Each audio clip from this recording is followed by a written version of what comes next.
And joining us, data scientist, founder and CEO of Squad, and author of Life Beyond Likes. Let me welcome Isa Watson. Hello. Hi, Karen. How are you? I am awesome. How art thou? I'm good. It's launch day. I'm feeling good. Good. All right. Are we on? So how much time do you spend online, Isa, and where's your time spent, or have you logged off completely? Because you're telling us to log off. Have you logged off? I have to first say I'm not a social media abolitionist. I'm more of a, hey, just make sure you're managing it and it's not managing you. Like as far as Instagram, I post on there like twice a week, but I don't scroll Instagram at all. I haven't logged on TikTok in like 4 months, right? I spend very little of my time on social media, broadcasting to a bunch of folks I'll never meet, and a lot more of my time calling and texting my friends, and then work emails and stuff like that. But I'm more of a, I social media is consumption. I'm about connection, and I think that that's the shift that we need to make. Right. And what does that shift look like, and what will that do for us to make this shift? Yeah, so I think the first thing is really in understanding what has social media done to how we feel about ourselves, and what social media has morphed into is kind of democratized the concept of a personal brand. And so what that means is that people are sharing their highlight reels all the time. And then we're just consuming. 90% of social media users don't post, and they're just lurkers. So they're just like scrolling past, not engaging with content. But then we compare our messy whole lives to people's curated highlight reels and feel a lot less, good about ourselves, and feel like we're kind of missing certain milestones in life. So I think that, I encourage people to have strong boundaries around social media, and first, do a check-in. How does it make you feel? Like, I'm from North Carolina. I love me a good Krispy Kreme donut. But if I sit there and I eat four of them, I'm going to say all four were good. But after like 5 minutes after, I'm like, dang, I don't feel so great. Right. And that's how social media was for me, and how it's for a lot of people. And so it's kind of build the boundaries and make sure you're actually in tune with how it's making you feel on the day-to-day basis. Yeah, I love that. I'm curious about who is your audience, right? Because I think there is a world where Jen, whoever we haven't named yet, all they will know is, and they actually a little different. They actually tap out. Like they actually don't care to be like on the phone or online. Like they actually don't. So they're kind of like, oh yeah, we'll tap in, we tap out. Maybe we'll be there, maybe we don't. I feel like millennials feel like they got to go hard. Gen Z feels like it's comedic. It's just a part of my life. It's not, they may not even be looking for like some of them. They're just like, this is just what it is. I'm living today. I laugh because I look at it. I feel for other people. I get my news. So how do people balance, especially you're a business owner, which I didn't even get to that part yet, but I'm just talking about human life right now. It's a part of you. It's an extension of who you are. How do you feel writing a book about like, hey, take a break from it? And what kind of response have you gotten?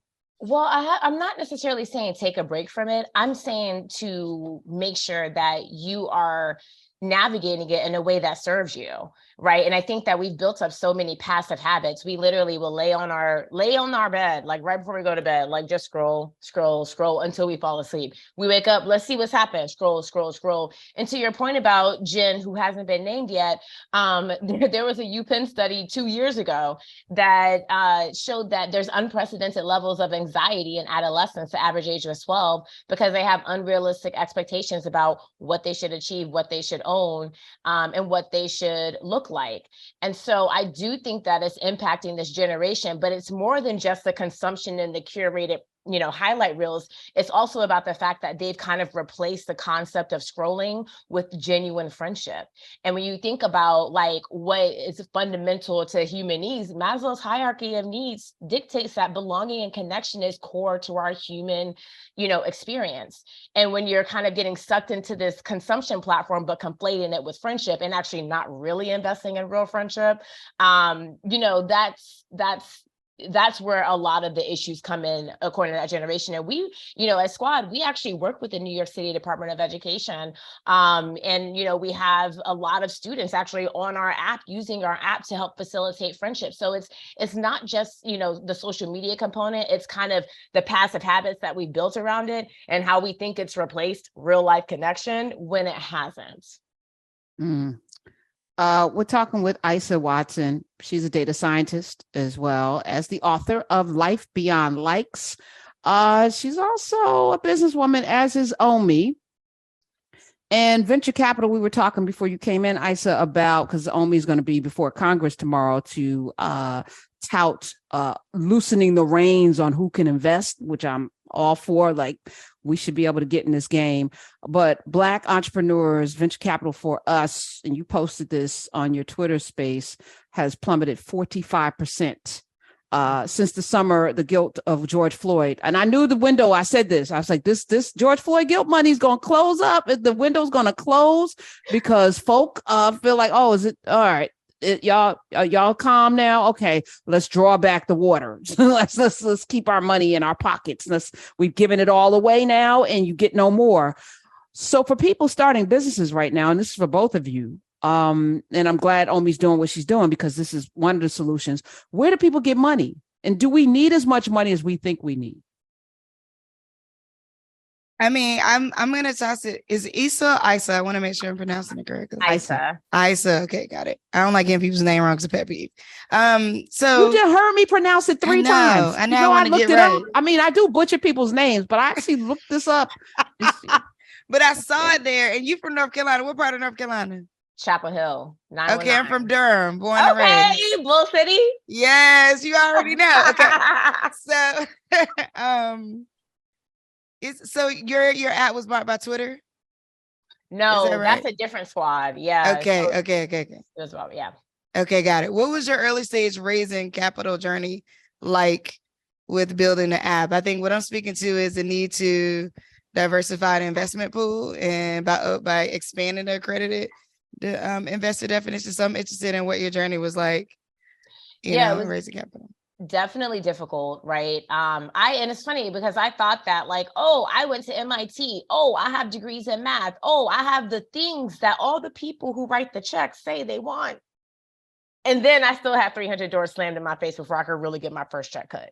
So I ended up, because I really couldn't raise from Silicon Valley, I went to my church in Chapel Hill, North Carolina, and I raised from like physicians and professors like $5,000 checks until I was able to, and I'm maybe I got to like $50,000 like that, right? But then I actually got ushered into Silicon Valley by a single person who was an early employee at Intuit, another person who was one of the earliest employees at Netscape. And I found that when you get ushered in by the right person, then they start talking to you and then they start listening to you. I'm like, oh, okay, cool. So when I came in by myself, where this Black person introduced me, you wasn't with it. But when this white man introduced me, you were like, oh, okay, she's legit now. And so, I was able to, we've raised upwards of $5 million from Silicon Valley. And we've brought in like a number of founder operators, like the founder of Slack and Stitch Fix and Box.com and the founder of Zillow are all our investors as well. And Squad is an app that, just for people who may not know, Squad is an app that it's a consumer social app, but it allows you to build a world of just your closest friends. And we say it's the easiest way to talk to your friends every day away from social media. And you can only have 12 people in your squad. And so the idea is to deepen those connections that bring you joy, do less of the broadcast stuff because that's not really feeding your spirit, your soul, and your goals.